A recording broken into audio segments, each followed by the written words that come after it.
Film ఇండస్ట్రీలో ఒక్కొక్కరిది ఒక్కొక్క స్టోరీ. స్టార్గా ఎదిగిన వారి వెనుక ఏదో ఒక కథ తప్పకుండా ఉంటుంది.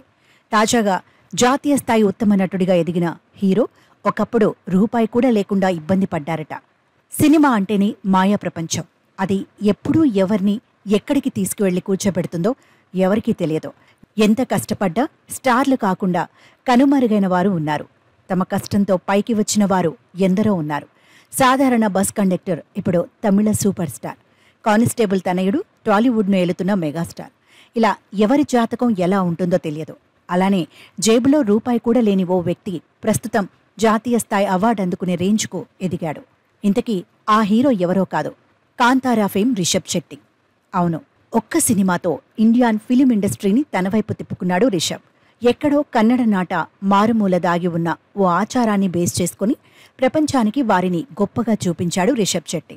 కాంతార పాత్రలో నటించటమే కాదు, ఆ సినిమాను డైరెక్ట్ చేసి 2 డ్యూటీలను అద్భుతంగా పోషించాడు రిషబ్.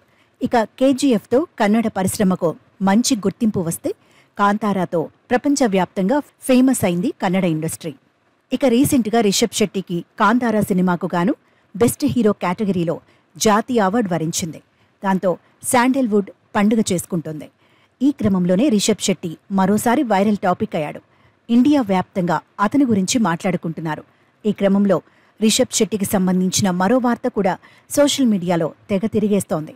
అదేంటంటే, రిషబ్ శెట్టి ఈ స్థాయికి చేరుకోవడం వెనుక ఎన్నో కష్టాలున్నాయి. రిషబ్ శెట్టి ఎదుర్కొన్న ఇబ్బందుల గురించి తెలిస్తే సాధారణ వ్యక్తుల కళ్ళు సైతం చెమర్చుతాయి. ఒకానొక సమయంలో రిషబ్ శెట్టి బేకరీలో తిన్న ఫుడ్కో 20 రూపాయలు బిల్లు కాగా జేబులో 19 రూపాయల చిల్లర మాత్రమే ఉండటంతో ఆ ఒక్క రూపాయి కోసం ఆయన చాలా ఇబ్బంది పడ్డాడట. అప్పుడు రూపాయి లేదని బాధపడ్డ స్టేజ్ నుంచి ఇప్పుడు తన సినిమాకు జాతీయ అవార్డు అందుకునే స్థాయికి రిషబ్ ఎదిగారు.